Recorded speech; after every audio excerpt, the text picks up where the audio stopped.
بسم الله الرحمن الرحيم. السلام عليكم ورحمة الله وبركاته. إن الحمد لله نحمده ونستعينه ونستغفره ونعوذ بالله من شرور أنفسنا ومن سيئات أعمالنا. من يهده الله فلا مضل له ومن يضلله فلا هادي له. وأشهد أن لا إله إلا الله وأشهد أن محمدا عبده ورسوله. يا أيها الناس اتقوا ربكم الذي خلقكم من نفس واحدة وخلق منها زوجها وبث منهما رجالا كثيرا ونساء واتقوا الله الذي تساءلون به والأرحام إن الله كان عليكم رقيبا. يا أيها الذين آمنوا اتقوا الله وقولوا قولا سديدا يصلح لكم أعمالكم ويغفر لكم ذنوبكم ومن يطع الله ورسوله فقد فاز فوزا عظيما. அளவற்ற அருளாளனும் நிகரற்ற அன்புடையனுமாகிய எல்லாம் அல்ல அல்லாஹ்வின் திருப்பெயரால் ஆரம்பிக்கிறேன். கண்ணியமிக்க வல்ல அல்லாஹ்வின் நல்மக்களே, என் குடும்பத்தினரே, அல்லாஹ்வுடைய திருமறையை கேட்டுட்டு அதன்படியே தன்னுடைய அமல்களை செய்யக்கூடிய நல்ல பாக்கியம் பெற்ற குடும்பமாக நம் அனைவரையும் அல்லாஹ் ஆக்கி அருள் புரிவானாக. அல்லாஹ் ஜல்லுஷானு தஆலா தன் திருமறையில் சொல்லும் பொழுது, லா இலாஹ இல்லா அந்த சுபஹானக இன்னி குந்து மினல் ஸாலிமீன் சொல்கிறான். லா இலாஹ இல்லா அந்த, உன்னை தவிர வேறு நாயகன் இல்லை. அந்த சுபஹானக, நீயே தூய்மையானவன். இன்னி குந்து மினல் ஸாலிமீன், அநியாயக்கார ஒருவராக நான் ஆகிவிடுவேன். நீ என்னை மன்னிக்காவிட்டால் அநியாயக்கார கூட்டத்தில் ஒருவனா நானும் ஆயிடுவேன்னு சொல்லிட்டு ஒருத்தர் பிரார்த்தனை பண்ணார். அவர் யார்? யூனுஸ் நபி. யூனுஸ் அலைஹிஸ்ஸலாம் இவங்களை பற்றி தான் இந்த வாரம் நம்ம பார்க்க போகிறோம். ஏன் நான் வாரம் ஏதாச்சும் ஒரு சஹாபாக்களை பற்றி, இல்லை ரசூலுல்லாஹி ஸல்லல்லாஹு அலைஹி வஸல்லம் வாழ்க்கை பற்றியும், ஏன் அவங்களுடைய குடும்பத்தை பற்றியும், ஏன் நபிமார்களுடைய அவங்க வாழ்ந்த அந்த காலத்தை பற்றி ஏன் பேசுகிறேன் அப்படின்னா, குரானே முழுக்க அதுதான் இருக்குது. குரானே என்னவா இருக்குது? சம்பவமாக தான் அல்ல அங்கங்கே இன்டென்ட்டாக பேசுவோம். ஏன்னா சிந்திக்க மாட்டீங்களா? நீங்கள் அறிவு பெற மாட்டீங்களா? உங்களுக்கு காது இல்லையா? கண் இல்லையா? வாய் இல்லையா? தேட மாட்டீங்களா? அப்படின்னு சொல்லிட்டு அல்லாஹ் பல சம்பவங்களை சொல்லிட்டு கீழே நம்மளை அறிவுரை சொல்லிட்டு போயிட்டே இருப்பான். இதெல்லாம் ஏன் சொல்கிறான் அப்படின்னு பார்த்தோம்னா, அந்த ஒரு நபியை பற்றி பேசுகிறான் அப்படின்னா அவர் மூலியமாக நமக்கு இந்த காலத்தில் வாழக்கூடிய நமக்கு ஒரு படிப்பினை இருக்குது. அந்த படிப்பினை என்ன என்பதை தான் நம்ம அறிஞ்சிக்கணும். புரியுதுங்களா? இப்போ இதுக்கு முன்னாடி நான் உங்கள்கிட்ட பேசின ஹூத் அலைஹிஸ்ஸலாம் அவங்களுடைய கௌமை பற்றி பேசியிருந்தேன், ஆது சமுதாயத்தை பற்றி பேசியிருந்தேன். அதே மாதிரி சாலி அலைஹிஸ்ஸலாம் அவங்களுடைய கௌமான சமூது கூட்டத்தாரை பற்றி நான் பேசியிருந்தேன். இப்போ நான் பேச போகிறது யாரை பற்றி அப்படின்னா, யூனுஸ் அலைஹிஸ்ஸலாம். யூனுஸ் அலைஹிஸ்ஸலாம் அவங்க எப்போ வராங்க அப்படின்னா, இவங்க நம்ம இப்ராஹிம் அலைஹிஸ்ஸலாம் இருக்கிறாங்க இல்லையா, அவங்களுடைய பையன் யார்? இசாக். அவங்களுக்கு 2 பசங்க, ஒன்று இசாக்கு, ஒன்று இஸ்மாயில். இசாக் இருக்காங்க இல்லையா, அல்லாஹ் இப்ராஹிம் அலைஹிஸ்ஸலாமுடைய துவாவை ஏற்றுக்கிட்டனால இப்ராஹிம் நபி என்ன துவா கேட்குறாங்க? என்னுடைய சந்ததியிலிருந்து என்ன பண்ணு, நேர்வழி கொடுக்கக்கூடிய, நீதியை நிலைநாட்டக்கூடிய ஒரு ஹலீஃபாவை நீ ஏற்படுத்து. அது என்ன இருக்கணும்? ஏன் சந்ததியிலேருந்து தான் இருக்கணும் அப்படின்னு சொல்லிட்டு இப்ராஹிம் அலைஹிஸ்ஸலாம் அல்லாஹ் கிட்ட கோரிக்கை வைக்கிறாங்க. அல்லாஹ் அந்த துவாவை ஏற்றுக்கிறான். என்ன துவா கேட்குறாங்க?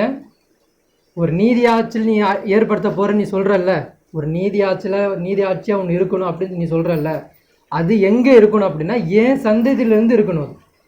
அது எனக்கு நீ ஏற்படுத்துவாயாகன்னு சொல்லிட்டு இப்ராஹிம் நபி அல்லாஹ் கிட்ட கேட்ட துவானால அல்லாஹ் என்ன பண்ணுறான் அப்படின்னா, இப்ராஹிம் அலைஹிஸ்ஸலாமுடைய மனைவி இருக்கிறாங்க இல்லையா, முதல் மனைவி சாரா அம்மையார், அவங்க மூலயமா ஸ்டார்ட் பண்ணுறான். அவங்களுடைய துவாவை அவங்க மூலயமா ஸ்டார்ட் பண்ணுறான். அப்போது அவங்களுக்கு ஃபஸ்ட்டு மகன் இசாக். இசாக்கிலேருந்து வரவர் தான் யாக்கூப். சரிங்களா? யாக்கூப்லேருந்து வரவர் தான் யார்? இந்த 11 குழந்தை வரும்ல, 11 குழந்தை வரும். யாக்கூப் நபிக்கு எத்தனை குழந்தை? 12 பசங்க. அதில் ஒருத்தர் வந்து நபி, யார்? யூசுப் நபி நபி. மீதி இருக்கிறாங்கள 11 பசங்களில் முதல் பையன் அவன் பேர் யஹூத். அவன் பேர் என்னது? அவன் பேர் யஹூத். அந்த முதல் பையனுடைய பேரப்புள்ள தான் யார்? யூனுஸ் நபி. புரிஞ்சிச்சா? புரியலையா? ஃபஸ்ட்டு மறுபடியும் சொல்கிறேன். இப்ராஹிம் நபி, இப்ராஹிம் நபிலேருந்து இசாக்கு அவர் பையன், இசாக்குக்கு பிறந்த புள்ள யாக்கூபு. இசாக் நபிக்கு நிறைய குழந்தை பிறந்துச்சு. அதில் யாக்கூப் அலைஹிஸ்ஸலாம் நபியாக மாறிட்டாங்க. அந்த யாக்கூப் அலைஹிஸ்ஸலாமுக்கு எத்தனை குழந்தைங்க? 12 குழந்தை. 12 குழந்தையில் ஒரு குழந்தை வந்து நபி, யூசுப் அலைஹிஸ்ஸலாம் நபி. சரிங்களா? அந்த 11 குழந்தைல மூத்த புள்ள ஒருத்தர் இருப்பாங்க இல்லைங்களா? அந்த மூத்த புள்ளோட பேர் வந்து யஹூத். அந்த அவன் பேர் என்னது? யஹூதா. அதுதான் யூதர்கள்னு சொல்லிட்டு வருவாங்க பார்த்தீங்களா? அதுதான் யஹூதா அவன் பேர். அந்த யஹூதாவுக்கு பிறந்த குழந்தையோட பேர் தான் யார்? யூனுஸ் அலைஹிஸ்ஸலாம். பேரன். சரிங்களா? பையன். பேரன்ல பையன். சரிங்களா? இவங்க தான் யூனுஸ் அலைஹிஸ்ஸலாம். இவங்க எப்போ பிறக்கிறாங்க அப்படின்னு பார்த்தீங்கன்னா, ஈசா அலைஹிஸ்ஸலாம் இருக்காங்க இல்லையா, இவங்களுக்கு கிமு, அதாவது கிபின்னு வாங்க. இப்ராஹிம் ஈசா நபிக்கு முன், ஈசா அலைஹிஸ்ஸலாமுக்கு பின் அப்படின்வாங்க. அப்போது ஈசா நபிக்கு பிறக்கிறதுக்கு முன்னாடி கிமு 860 என்ன இருக்கார்? அவர் பிறந்திருக்கார், அதாவது மரணிச்சிருக்கார். 784 பிறந்து 860 என்ன இருக்கார்? இறந்து போயிருக்கிறாங்க. அப்போது இவங்களுக்கும் அவங்களுக்கும் கிட்டத்தட்ட ஈசா நபிக்கும் யூனுஸ் நபிக்கும் கிட்டத்தட்ட எவ்வளோ வருஷம் டிஃப்ரெண்ட் அப்படின்னா 600 வருஷம் டிஃப்ரெண்ட். சரிங்களா? 600 வருஷம் இவங்களுக்கு அவங்களுக்கும் டிஃப்ரெண்ட்டு. இந்த யூனுஸ் நபி எத்தனை வருஷம் இந்த உலகத்தில் வாழ்ந்தாங்க அப்படின்னா 76 வயசு, அதாவது 76 வருஷம் வாழ்ந்துருக்குறாங்க. இந்த உலகத்தில் 76 வருஷம் வாழ்ந்துருக்குறாங்க. இவங்க எந்த ஊருக்கு அனுப்பப்பட்டாங்க அப்படின்னு பார்த்தீங்கன்னா, இவங்க வந்து நைனுவா என்ற ஊருக்கு அனுப்பப்படுறாங்க. இந்த நைனுவா ஊர் எங்கே இருக்குது அப்படின்னு பார்த்தீங்கன்னா, ஈராக்கில் இருக்குது. ஈராக்கில் தஜ்லான் என்ற ஒரு இடம் இருக்குது, நதி இருக்குது. அந்த நதியை சுற்றி மூசல் என்ற ஒரு ஊர். சரிங்களா? இப்போ தமிழ்நாடுன்னா மூசல்னு வச்சுக்கோங்க. தமிழ்நாடு என்பது மூசலில் எவ்வளோ, தமிழ்நாட்டில் எத்தனை ஊர் இருக்குது? சென்னை, எத்தனை மாநிலம் நிறைய இருக்கா? அந்த மாதிரி இவ்வளோ பெரிய பரப்பரப்பை கொண்டது தான் மூசல் என்ற ஒரு ஊர். அதில் சென்னை மாதிரி ஒரு ஊர், அது என்ன ஊர்? அதுதான் நைனுவா என்ற ஒரு ஊர். அதில் தான் யார் அனுப்பப்படுறாங்க? யூனுஸ் நபி அங்கே அனுப்பப்படுறாங்க. சரிங்களா? இந்த நைனுவா ஊர் எப்படி வருது, எப்படி உங்களுக்கு இவ்வளோ ஆதாரமாக எப்படி சொல்கிறாங்க அப்படின்னா, நபிகள் நாயகம் ஸல்லல்லாஹு அலைஹி வஸல்லம் அவங்க என்ன பண்ணுறாங்கன்னா, தாயிஃப் நகரத்துக்கு போயிட்டு தன்னுடைய பிரச்சாரத்தை பண்ணுறாங்க. என்ன சொல்கிறாங்க? நீங்கள் வந்து உங்களுடைய மூதாதையர்களை ஃபாலோ பண்ணிக்கிட்டு ஒரு சிலைகளாக வச்சுருக்கீங்களா, லாத்து உஸ்ஸா மன்னான்ற சிலைகள்லாம் நீங்கள் வச்சுருக்கீங்கள, இந்த சிலையெல்லாம் தூக்கி போடுங்க, உடைங்க. ஏன்னா இது வந்து என்ன கிடையாது, உங்களை படைத்தது கிடையாது. உங்களை படைத்தது அல்லாஹ் ஒருத்தன் தான். நீங்கள் ஒரு பொருளை படைச்சிட்டு அது இறைவனாக எப்படி நீங்கள் கன்வெர்ட் பண்ணிக்கிறீங்க, எப்படி மாற்றிக்கிறீங்க? நீ படைச்சது ஒன்று, அந்த கல்லுக்கு நீ தானே படைப்பாளன்னு. அப்போ அந்த கல் எப்படி உன்னை படைச்சதா போயிடும் அப்படி சொல்கிற மாதிரி நபிகள் நாயகம் ஸல்லல்லாஹு அலைஹி வஸல்லம் அவங்க வந்து தாயிஃப் நகரத்தில் போயிட்டு பிரச்சாரம் பண்ணுறாங்க. அப்போது அல்லாஹ்வுடைய வல்லமையை பற்றி பேசுகிறாங்க. அல்லாஹ்வுடைய சிஃபத், அல்லாஹ்வுடைய தன்மை இருக்குது இல்லைங்களா? அல்லாஹ்வுக்கு 99 தன்மைகள் இருக்குது, திருநாமங்கள் இருக்குது. அந்த ஒவ்வொரு திருநாமங்களையும் பற்றியும் சொல்லிட்டு அல்லாஹ்வுக்கு தான் கட்டுப்படணும், அல்லாஹ்வுக்கு தான் ரூல்ஸ் அதிகாரம் சொல்கிறது அல்லாஹ் ஒருத்தனுக்கு தான் இருக்குன்ற மாதிரி நபிகள் நாயகம் ஸல்லல்லாஹு அலைஹி வஸல்லம் அவங்க தாயிஃப் நகரத்தில் இவ்வளோ பிரச்சாரம் பண்ணுறாங்க. அப்போ அந்த ஊர் மக்கள் என்ன பண்ணுறாங்க அப்படின்னா, நபிகள் நாயகம் ஸல்லல்லாஹு அலைஹி வஸல்லம் அவங்களோட பேச்சை கேட்கல, அவங்கள போட்டு அடின்னு அடிச்சிடுறாங்க. எப்படி அடிக்கிறாங்கன்னா, இந்த மாதிரி சின்ன சின்ன குழந்தைங்க இருக்குங்க பார்த்தீங்களா, 1 வயசு 2 வயசு 5 வயசு 6 வயசு குழந்தைங்க, இவங்கள வச்சு கேவலப்படுத்துகிறாங்க.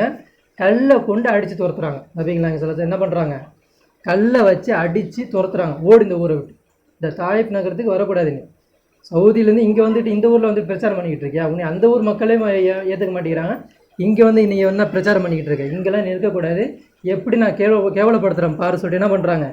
சின்ன சின்ன குழந்தைய வச்சு கல்லை தூக்கி அடித்து விரட்டுறாங்க. கூட யாரை கூப்பிட்டு வந்திருக்காங்க? ஜெயித் இப்னு ஹாரிஸாவை கூப்பிட்டு வந்திருக்கிறாங்க. யார் அவங்க யார்? வளர்ப்பு மகன். போன முறையே நான் பேசியிருக்கேன் உங்களுக்கு. ஜெயித் இப்னு ஹாரிஸ் வளர்ப்பு மகன், ரசூல் ஸல்லல்லாஹு அலைஹி வஸல்லம் வளர்ப்பு மகன். அவங்க தான் கூட வந்திருக்கிறாங்க. அடிக்கிறாங்க, ரத்தம் தெளிக்குது. அவங்க ரசூல் ஸல்லல்லாஹு அலைஹி சொல்கிறாங்க, பிற்காலத்தில் கூட சொல்கிறாங்க, உங்களுக்கு துயரமான ஒரு சம்பவம் அப்படின்னு சொன்னால் எதை நீங்கள் சொல்வீங்க அப்படின் போது இந்த தாயிஃப் நகரத்தை பற்றி அவங்க சொல்கிறாங்க. ஏன்னா அவ்வளோ பேர் துயரமான ஒரு சம்பவம் அது.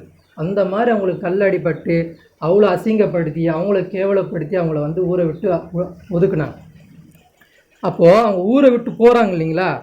அப்போ போகும்போது என்ன ஆகுது அப்படின்னா, இவங்க வந்து ஒரு இடத்துல போய் உட்காடுறாங்க, அமர்றாங்க.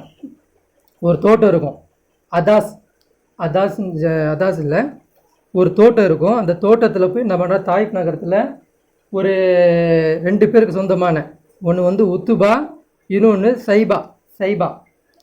இவங்க 2 பேருக்கு சொந்தமான ஒரு இடத்துல போய் நிழலில் போய் உட்காடுறாங்க. உட்காந்துட்டு மலக்குமார் கூட வராங்க. இவங்கள்ட்ட நீங்கள் சொன்னீங்கன்னா இவங்களை நான் என்ன பண்ணுறேன், 2 மலையை வச்சு நசுக்கி இந்த ஊரே காலி பண்ணிடுறேன் அப்படி சொல்லும்போது ரசூல் ஸல்லல்லாஹு சொல்கிறாங்க, வேணாம், இவங்களுக்கு பின்னாடி வரக்கூடிய சந்ததியை என்னை ஏற்றுப்பாங்க, அதை நான் நம்புகிறேன், அல்லாஹ் வந்து அதை வந்து கொடுப்பான் அப்படின்னு நம்புறேன் சொல்லிட்டு வேணான்றாங்க. அப்போ வந்து அந்த அடி வாங்கி உட்காந்துருக்காங்க இல்லையா? அப்போ அந்த ஊர் அந்த உட்காந்துருக்க அந்த இடத்துல அவங்க 2 பேர் இருக்கிறாங்களா, அவங்க 2 பேருமே யாருன்னா ரசூல் ஸல்லல்லாஹு அலைஹி வஸல்லம் அவங்களுக்கு தூரத்து சொந்தமாக வராங்க. யார் அவங்க? உத்துபா இப்னு ரைபா, சைபா இப்னு ரைபான்னு சொல்லிட்டு 2 பேர், அண்ணன் தம்பிங்க 2 பேர் அந்த தோட்டத்தில் தான் உட்காடுறாங்க. உட்காரும்போது அவங்க என்ன பண்ணுறாங்கன்னா, ரசூல் ஸல்லல்லாஹு அடி வாங்கி பட்டுறதுலாம் பார்க்குறாங்க. ரத்த பந்தம் இல்லையா, தூரத்து ரத்த பந்தம் இல்லையா? பார்த்துட்டு என்ன பண்ணுறாங்கன்னா, வீட்டுக்குள்ளே போயிட்டு அதாஸ் என்ற ஒரு அடிமை இருக்கிறான். அவங்களுக்கு ஒரு அடிமை, அதாஸ்ன்னு ஒரு அடிமை இருக்கிறான். அவங்கள்ட்ட போய் என்ன சொல்கிறாங்க அப்படின்னா, நீ போய் அவருக்கு தண்ணி கொடுத்து இந்த பேரிச்சப்பழம்லாம் போய் கொடு அப்படின்றாங்க. என்ன இருந்தாலும் ஒரு பாச இறக்க கூட வரும் இல்லைங்களா? அந்த அடிப்படையில் அனுப்புகிறாங்க. அப்போ அந்த அந்த அடிமை வந்து என்ன பண்ணுறா அப்படின்னா, ரசூல் ஸல்லல்லாஹு அலைஹி வஸல்லம் வந்துட்டு இந்த பேரிச்சப்பழமும் அதில் வைக்கும்போது ரசூல் அவங்கள பார்த்துட்டு என்ன பண்ணுறாங்கன்னா, பேரிச்சப்பழம் எடுத்து சாப்பிடும்போது பிஸ்மில்லாஹிர் ரஹ்மானிர் ரஹீம் சொல்லிட்டு சாப்பிட்றாங்க. எப்படி சொல்லி சாப்பிட்றாங்க? பிஸ்மில்லாஹிர் ரஹ்மானிர் ரஹீம். சாப்பாடு சாப்பிடும்போது கூட நம்ம என்ன பண்ணணும், பிஸ்மில்லாஹிர் ரஹ்மானிர் ரஹீம்னு முழுசாக சொல்லணும். யூதர்கள் பிஸ்மில்லா மட்டும்தான் சொல்லுவாங்க. யூதர்கள் என்ன சொல்லுவாங்க, அல்லாஹ்வுடைய பேரை கொண்டு தான் ஆரம்பிக்கிறேன்னு சொல்லுவாங்க. ஆனால் நமக்கு அல்லாஹ் எப்படி, அவன் அளவற்ற அல்லாஹ்ன் நிகரற்ற அன்புடையவன். அப்போ ரசூல் எப்படி சொல்லி சாப்பிட்றாங்க, பிஸ்மில்லாஹிர் ரஹ்மானிர் ரஹீம் சொல்லிட்டு முழுசாக சொல்லி அந்த பேரிச்சப்பழம் சாப்பிட்டோன்னே அந்த அதாஸ் என்ற அந்த அடிமை கேட்குறாரு, நீங்கன்னா வித்தியாசமாக பேசியது ஏதோ வித்தியாசமாக சொல்கிறீங்களே, என்ன சொல்லி சாப்பிட்றீங்க அப்படின்போது, நான் வந்து அல்லாஹ்வோட திருநாமங்கள் கொண்டு நான் பேரை சொல்லி நான் சாப்பிட்றேன் அப்படின்னு சொன்னோன்னே, அப்படியா அப்படின்னு கேட்டேன்னு ரசூலா கேட்குறாங்க, நீ யார், நீ எங்கேருந்து வந்திருக்க அப்படின்னு சொல்லும்போது அந்த அடிமை சொல்கிறான், நான் நைனுவான்ற ஒரு இடத்துலேருந்து நான் இங்கே வந்திருக்கேன் அப்படின்னோடனே அப்போ ரசூல் ஸல்லல்லாஹு அலைஹி சொல்கிறாங்க, அது என் சகோதரனுடைய ஊராச்சே அப்படின்றாங்க. அது என்ன ஊர்? என் சகோதரனுடைய ஊர், யூனுஸ் நபியோடைய ஊர் அப்படின்னோடனே அவருக்கு புல்லரிச்சு போயிடுது. நானும் இங்கே இந்த ஊரில் எத்தனையோ வருஷமாக நான் வாழ்ந்திருக்கேன், எத்தனையோ நபர்கிட்ட பேசியிருக்கேன், எத்தனையோ மக்கள்கிட்ட கேட்டிருக்கேன். ஆனால் இந்த ஊரில் யாரும் யூனுஸ்னு ஒரு பேரை சொல்கிறதா கேள்விப்படல, அவங்க நபின்னு இவங்க சொல்கிறதா கேள்விப்படல. ஆனால் நீங்கள் வந்து இப்படி அவங்க நபி, அந்த என்னுடைய ஊருக்கு அனுப்பப்பட்ட நபின்னு நீங்கள் சொல்கிறீங்களே, அப்போ உண்மையிலே நீங்கள் நபியாக தான் இருப்பீங்கன்னு அவர் அனுப்பப்பட்ட நபின்னு நீங்கள் சொல்லும்போது அப்போ நீங்களும் நபியாக தான் இருப்பீங்க, அஷ்ஹது அன்னக ரசூலுல்லாஹ் சொல்லிட்டு அந்த இடத்துல நின்றுட்டு என்ன பண்ணுறாருன்னா முத்தமிடுறாரு. ரசூல் ஸல்லல்லாஹு அலைஹி வஸல்லம் 2 கையை முத்தமிட்டுட்டு 2 காலையும் முத்தமிட்டுட்டு கட்டி பிடிச்சிட்டு சந்தோஷமாயிடுறாரு. எங்களுக்கு அனுப்பப்பட்ட நபியை வந்து நீங்கள் உண்மைப்படுத்திட்டீங்களே, அப்போ நீங்களும் நபியாக தான் இருப்பீங்க, உங்களை அனுப்புனது அந்த அல்லாஹ் தான் அப்படி சொல்லிட்டு அவர் வந்து சந்தோஷப்படனோடனே இந்த 2 பேர் உள்ளே இருப்பாங்க இல்லையா, உள்ளே இருந்து பார்க்குறாங்க. யார்? உத்துபாவும் சைபான்ற 2 பேருமே என்ன பண்ணுறாங்கன்னா பார்க்குறாங்க உள்ளேருந்து பார்த்துட்டு அந்த அதாஸை கூப்பிட்றாங்க, இங்கே வா அப்படின்னு கூப்பிட்டோன்னே, நீ யாருக்கு அடிமை, எனக்கு அடிமையா அவருக்கு அடிமையா, உங்களுக்கு தான் எஜமானா அப்படின்றாங்க. அப்போது ஒரு நாளாவது எனக்கு கையில் நீ முத்தம் கொடுத்துருக்கியா, அப்போ அவருக்கே நீ முத்தம் கொடுத்த அப்படின்போது அப்போ தான் அவர் விலாவரியாக சொல்கிறார், நான் உங்களுக்கு அடிமையாக தான் இருக்கேன், ஆனால் யூனுஸ் அலைஹிஸ்ஸலாம் வந்து இந்த ஊருக்கு தான் அனுப்பப்பட்டாங்க, அவர் நபி தான் அப்படின்றது இங்கே உள்ள யார் வாயால் நான் கேள்விப்படலை, அவருக்கு சத்தியமாக நிச்சயமாக அவர் சொன்னார். அப்போ அவரு தான் இன்றைக்கி அனுப்பப்பட்ட தூதராக இருப்பார், அந்த வம்சாவளியில் வரவராக இருப்பார் சொல்லிட்டு நான் நம்புகிறேன் அப்படின்னு சொல்லிட்டு சொல்கிறாங்க. இதுக்கும் யூனுஸ் நபிக்கு சம்மதம் இல்லை. ஏன் சொல்கிறேன் அப்படின்னா, அவங்க நைனுவான்ற ஊரில் தான் அனுப்பப்பட்டாங்கன்றதுக்கு நபிகள் நாயகம் ஸல்லல்லாஹு அலைஹி வஸல்லம் அவங்களே ஆதாரமாக பேசுகிறாங்க. சரிங்களா?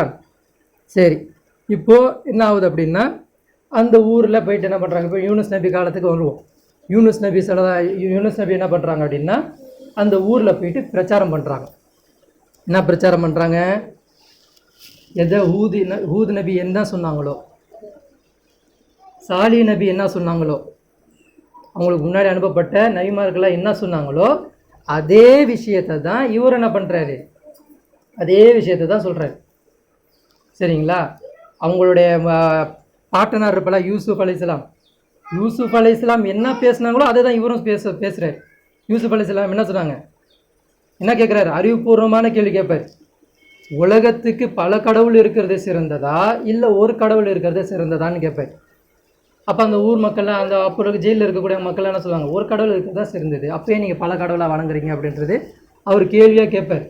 அப்போ அந்த மாதிரி கேள்வியெல்லாம் யார் கேட்குறா?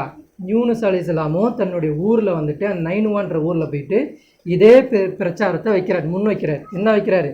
அல்லாவுக்கு கீழ்ப்படிங்க, அல்லாவை வணங்க சொல்லலை. என்ன சொல்லலை? அல்லாவுக்கு வணக்கம் செய்யுங்க சொல்லலை. அல்லாவுக்கு என்ன செய்ய சொல்கிறாரு? அல்லாவுக்கு கீழ்ப்படிங்க. அல்லாஹ் ஒரு ஏடு கொடுத்துருக்கான், அந்த ஏடை நீங்கள் ஃபாலோ பண்ணுங்கள், அது எனக்கு கொடுத்துருக்கான், நான் உங்களுக்கு அனுப்பப்பட்ட தூதராவேன் அப்படின்னு சொல்லும்போது என்ன பண்ணுறாங்க அப்படின்னா, ஃபஸ்ட்டு எப்படி மூசா ஆயிடுச்சு ரபீல் நாயம் ஸல்லல்லாஹு அலைஹி வஸல்லம் அவங்களுக்கு கல்லடியாக அடித்து துரத்துனாங்களோ அதே மாதிரி யூனுஸ் அலைஹிஸ்ஸலாம் அவங்களுக்கு என்ன பண்ணுறாங்க, முதல்ல கல்லில் அடித்து துரத்துறாங்க, ஊரை விட்டு ஓடு அப்படின்றாங்க.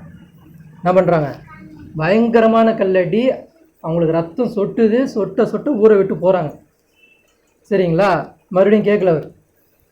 என்ன பண்ணுறாங்க? மறுபடியும் ஊருக்குள்ளே வர்றாரு. ஊருக்குள்ளே வந்தோடனே என்ன பண்ணுறாரு? மறுபடியும் இதே பிரச்சாரத்தை மறுநாளே பண்ணுறாரு. அப்போ அந்த ஊரில் இருக்கக்கூடிய அந்த மன்னன், அவன் மன்னன் பேர் என்னன்னா ஜரூரா பௌம். அவன் பேர் என்னது? ஜரூரா பௌம் அவன் பேர். இல்லை அந்த நாட்டுடைய அந்த மொழியோடைய பாஷைங்க அதெல்லாம், இன்னைக்குள்ள அரபி நமக்குலாம் இல்லை, அவங்க பேசின மொழிங்க அதெல்லாம். அந்த மன்னனுடைய பேர். அந்த மன்னன் என்ன பண்ணுறான் அப்படின்னா, இவன்னா இவன் பேச்சு, இவன் சொல் பேச்சு நம்ம சொல்கிற கட்டுப்படவே மாட்டேங்கிறான், இவன் ஏதோ கடவுள்ன்றான், அதை கீழே கட்டு பண்ணுன்றான், நான் எதுக்கு இங்கே மன்னராக உட்காந்துருக்கேன், அவனை கைது செஞ்சு தூக்கிட்டு வா, தூக்கிட்டு வந்துட்டு ஒரு சிறைக்குள்ளே தூக்கி போடு. எங்கே தூக்கி போடு? ஒரு சிறைக்குள்ளே தூக்கி போடு. அங்கே அவனுக்கு சாப்பாடையும் தராத, எதுவுமே தராத, அவனை உள்ளே தூக்கி போட்டு ஒரு வாரம் தூக்கி போடு, அவனே மௌத்தாயிடுவான், கொண்டு போய் அடக்கம் பண்ணிடுங்க அப்படின்றாங்க. அதே மாதிரி யூனுஸ் அலைஹிஸ்ஸலாமை பிடிச்சிட்டு வந்துட்டு சிறைக்குள்ளே தூக்கி போட்டுடுறாங்க. அந்த ஜெயிலில் இருக்கும்போது 5 நாளாவது ஒரு வாரம் என்னன்றாங்க, யூனுஸ் அலைஹிஸ்ஸலாம் உள்ளே இருக்கிறாங்க. உள்ளே இருக்கும்போது அல்லாஹ் என்ன பண்ணுறான்னா சொர்க்கத்தில் இருக்கக்கூடிய கனி வகைகளை, பானத்தை எல்லாத்தையும் அல்லாஹ் இறக்குறான். யூனுஸ் அலைஹிஸ்ஸலாமுக்கு இறங்கி அவர் அழகாக சாப்பிட்டுக்கிட்டு நிம்மதியாக உள்ளே இருக்கார். மன்னன் கேட்குறான், ஒரு வாரம் கழிச்சு கேட்குறான், இப்போ அவர் முடிச்சிருக்கோம்ல, சோழி முடிச்சிருக்கோம்னா எல்லாம் சொல்கிறாங்க, கண்டிப்பாக ஒரு சாப்பாடுக்கு விட இல்லைன்னா என்ன இருப்பார், செத்து போயிருப்பார் அப்படின்றாங்க. சரி, அந்த தூக்கிட்டு வந்து வெளியே போய் அடக்கம் பண்ணிடுங்க அப்படின்றாங்க. உழவு பார்த்தா ஃப்ரெஷ்ஷாக உட்காந்துருக்காரு. வாழைப்பழம் எப்படி ஃப்ரெஷ்ஷாக இருக்குமோ, ஒரு ஃப்ரூட்ஸ் எப்படி ஃப்ரெஷ்ஷாக இருக்குமோ, கீசியில் உட்கார வச்சவங்களை எப்படி இருப்பீங்க நீங்கள், மேக்கப் கூட கல்யாணம் எப்படி இருப்பீங்க, அந்த மாதிரி அவர் உள்ள ஒரு காற்று கூட இல்லாத ஒரு இடத்துல ஃப்ரெஷ்ஷாக இருக்கார்.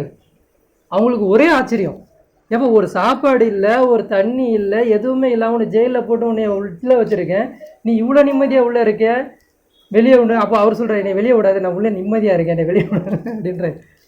ஏன் சொல்கிறாருன்னா, வெளியே வந்தால் எனக்கு வந்தால் மறுபடியும் கடமை ஸ்டார்ட் ஆயிருக்கு, மறுபடியும் உங்களுக்கு சொல்லணும், எல்லாம் பண்ணணும். அப்போ நான் உள்ளே இருக்கிறேன்ற போது இல்லை இதுக்கப்புறம் நீ உள்ளே இருக்கணும், நீ வெளியே வா அப்படின்னு அவங்களுக்கு வெளியே கூட்டு வந்துடுறாங்க. அப்போது ஆலோசனை பண்ணுறேன், மண்ணை ஆலோசனை பண்ணுறான், இவர் என்ன தாங்க பண்ணலாம் அப்படின்னு சொன்னே.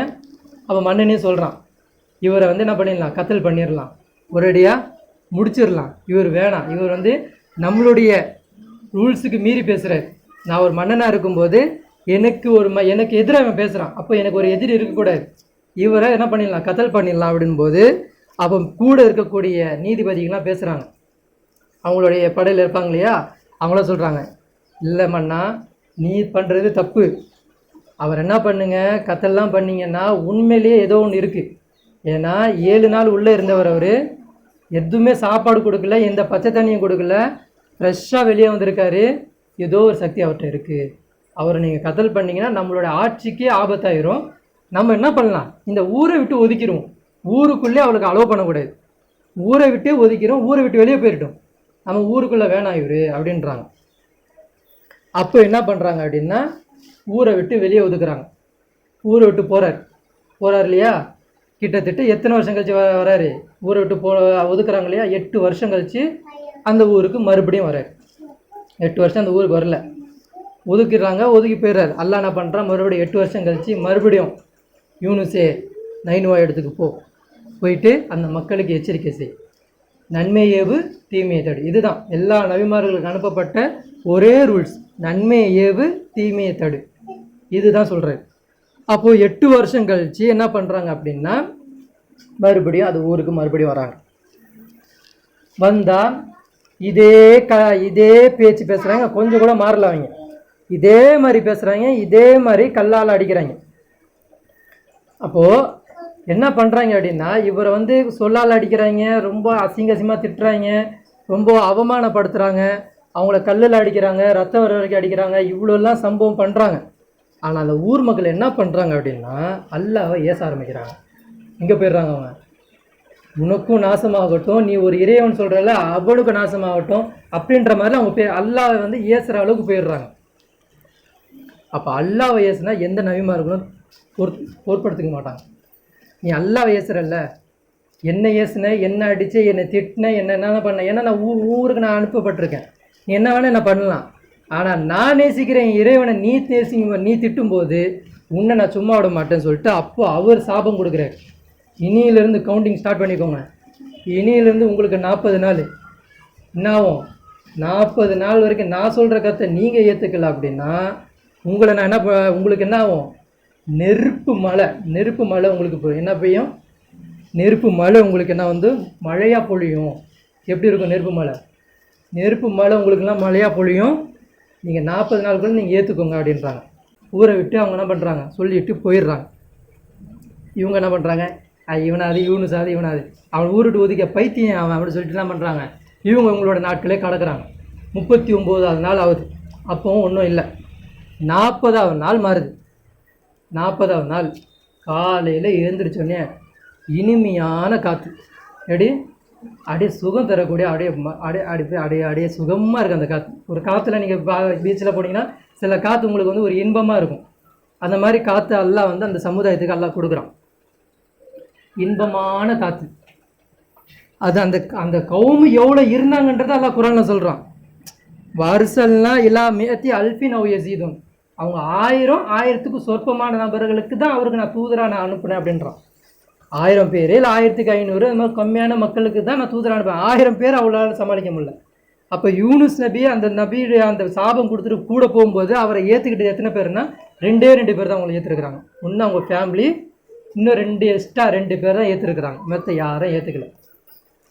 அப்போ அந்த நாள் வருது, 40வது நாள் வருது.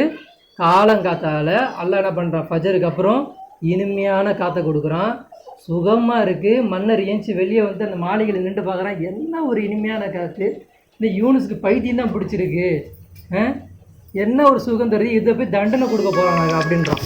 சரிங்களா? அப்போ சொல்லும்போது என்ன ஆகுது அப்படின்னா இனிமையான காற்று வந்தோடனே இவங்க எல்லாரும் அப்படியே ஜகஜோதியாக இருக்கிறாங்க. அல்லாஹ் என்ன பண்ணுறான் அப்படின்னா அந்த இனிமையான காற்றை அப்படியே நெருப்பாக மாற்றுறான், வெப்பமாக மாற்றுறான். காற்றை கொஞ்சம் கொஞ்சமாக வெப்பமாக மாற்றுறான். இப்போ நமக்கு ஒரு வெப்பம் இருக்குது தெரியுதா, நம்ம வாடியில் இருக்கிறோம், ஒரு வெப்பம் இருக்குது. இதே வெப்பத்தை கொஞ்சம் சூடு அதிகமாச்சா உங்களால் உட்கார முடியுமா, இங்கே கொஞ்சம் காற்று இப்படிலாம் போகிற மாதிரி இருந்தாலும் உங்களை உட்கார முடியுது. முழு காற்று சுவாசிக்கும் போது உங்களுக்கு நெருப்பாக சுவாசிக்கிங்கன்னா எப்படி இருப்பீங்க? அப்போ முழு காற்றையும் அல்லாஹ் என்ன பண்ணுறாங்கன்னா நெருப்பாக மாற்றுறான். அவங்களுக்கு அந்த இது தெரியுது, ஸ்கின்னு சூடாகிறது தெரியுது, காற்று எங்கே பட்டாலும் தெரியுது. மிருகங்கள்லாம் கத்த ஆரம்பிக்குது, கோழியிலேருந்து சேவல்லேருந்து பறவையிலேருந்து குதிரையிலேருந்து ஒட்டகத்துலேருந்து ஆடுலேருந்து எல்லாமே. அதுக்கு ஒரு நெருப்பு பக்கத்தில் எந்த பிராணி நிற்காது, வச்சு வேணா பாருங்க, அது கத்திக்கிட்டு ஓடும், சூடு அதுக்கு ஆகாது. அப்போ எல்லாமே கத்துது, ஒரு மாதிரியாக கத்துனோடனே இவங்களுக்கு பயம் வருது, என்னடா இது வித்தியாசமாக எல்லாமே இருக்குது, நமக்கு ஒரு மாதிரியாக சூடு தெரியுது. அவங்களுக்கு போக போக என்ன ஆகுதுன்னா மூச்சு வாங்க முடியல. ஊர் மக்களுக்கு என்ன ஆகுது, மூச்சு வாங்கினா எரியுது, இந்த பக்கம் எரியுது, மூச்சு வாங்க முடியல, வெப்பமாகி ஒரு மாதிரி தோல்லாம் கருகிற மாதிரி ஆகிடுது, அந்தளவுக்கு சூடாகுது. உடனே என்ன பண்ணுறாங்க அப்படின்னா எல்லா ஊர் மக்களும் அல்லாஹ்வுடைய காலில் விழுகிறாங்க. அல்லாவே நீ தான் எங்கள் இறைவன், இந்த சிலைகளையும் இந்த எல்லாத்தையும் நான் உடைச்சிடுறேன், இந்த ரூல்ஸ் எல்லாத்தையும் உடைச்சிடுறேன், யூனுஸ் அலைஹிஸ்ஸலாம் உண்மையிலே உன்னுடைய இறை தூதர் தான் அப்படின்னு சொல்லிட்டு ஊர் மக்களே ஏற்றுக்கிறாங்க. இதில் என்ன பெனிஃபிட் அதிகம்னா, மன்னரே கீழே வந்து உட்காந்துடுறாரு. மன்னரே சமுதாயத்துக்கு நடுவில் வந்து உட்காந்துக்கிட்டு அவரு கீழே வந்து இறங்கிடுறாரு. அவன் ஒரு மாலையில் உட்காந்துட்டு இருந்தாலும் பரவாயில்ல, அவனால் அங்கேயே இருக்க முடியல. காற்றே சூடாகும் போது அவனை தெருவுக்கு வந்துடுறான். தெருவுக்கு வந்து மக்களோட மக்களாக கலந்துக்கிட்டு கொந்தளிச்சு கத்தி சொல்கிறாங்க. ஊர் மக்கள் எல்லா பேருமே சேர்ந்து கத்தி அல்லாவை கூப்பிட்றாங்க, அல்லா எங்களை மன்னிச்சிரு, நீ மன்னிக்காவிட்டால் எங்களுக்கு வேறு யாரும் கிடையாதுன்னு சொல்லிட்டு அவங்க ஊர் மக்கள் எல்லாரும் கொந்தளிக்கிறாங்க. எல்லாரும் கொந்தளிக்க என்ன ஆகுது அப்படின்னா, அந்த மன்னனே என்ன பண்ணுறான்னா, யூனுஸ் அலைஹிஸ்ஸலாம் வந்தது உண்மைதான், அவர் நபி தான், நான் ஏற்றுக்கிறேன், அவர் வந்தார்னா மறுபடியும் இந்த ஊருக்கு மறுபடியும் அவர் வந்தார்னா இந்த பதவியை நான் இறங்கிடுவேன், இந்த பதவியில் நான் உட்கார மாட்டேன், அந்த பதவியில் யூனுஸ் அலைஹிஸ்ஸலாமுக்கு தான் கொடுப்பேன், இங்கே இருக்கிற எல்லா சிலையை உடைப்பேன், அவர் சொன்ன எல்லா ரூல்ஸுக்கும் நான் கட்டுப்படுவேன், நான் எதுக்குமே இருக்க மாட்டேன், உன்னுடைய வேதனையை நாங்கள் பார்த்துட்டோம் அப்படின்னு சொல்லிட்டு இந்த ஊர் மக்கள்லாம் பேசுகிறாங்க. இந்த ஊர் மக்களுக்கெல்லாம் என்ன நபிமார்கள் எல்லாம் சொல்லியிருக்காங்கன்னா, இதுக்கு முன்னாடி வாழ்ந்துச்சு இந்த மக்களை பற்றி யோசிக்க மாட்டிங்களா, ஆது சமுதாயம் எப்படி அழிக்கப்பட்டது, சமுதாயம் எப்படி அழிக்கப்பட்டது என்றால் அவங்களுக்கு அந்த அச்சமூட்டு அவங்களுக்கு இருக்குது.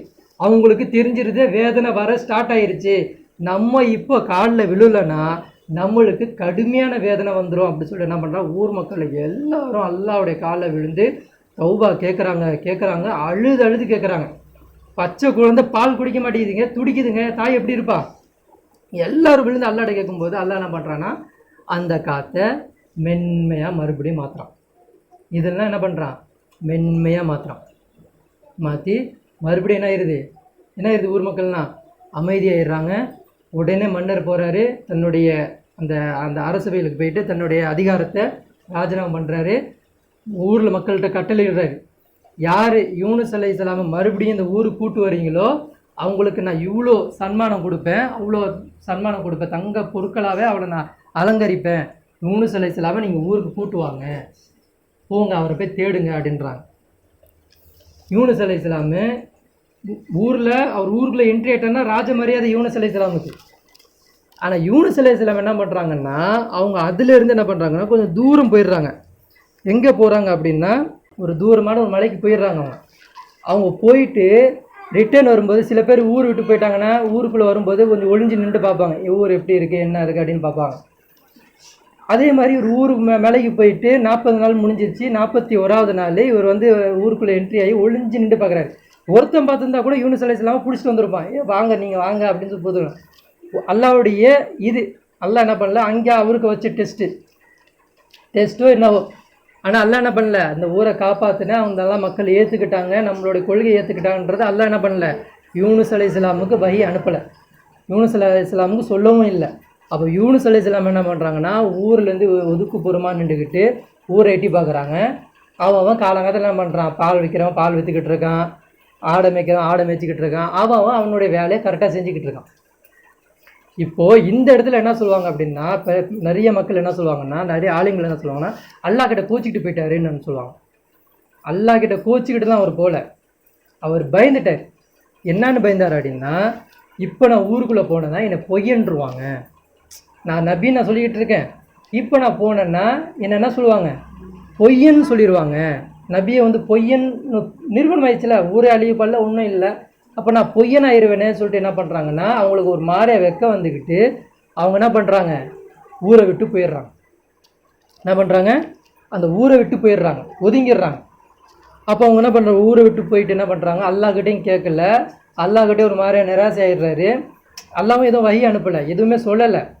இவர் என்ன பண்ணுறாரு, என்ன போய் பிச்சிருவாங்களே, இப்போ நான் எந்த முகத்தை கொண்டு மறுபடியும் நான் உள்ளே போய்ட்டு சொல்லுவேன், அல்லாஹ் மறுபடியும் என்ன போக சொல்லுவானே, நான் எப்படி போவேன், அல்லாஹ்கிட்ட நான் எப்படி உதவி கேட்பேன் அப்படின்னு தெரியாமல் என்ன பண்ணுறாரு, ஒரு மாதிரியா ஒரு மனசுலேயே குழப்பமாயிரும்ல, மனசு குழம்பிடும் அவருக்கு.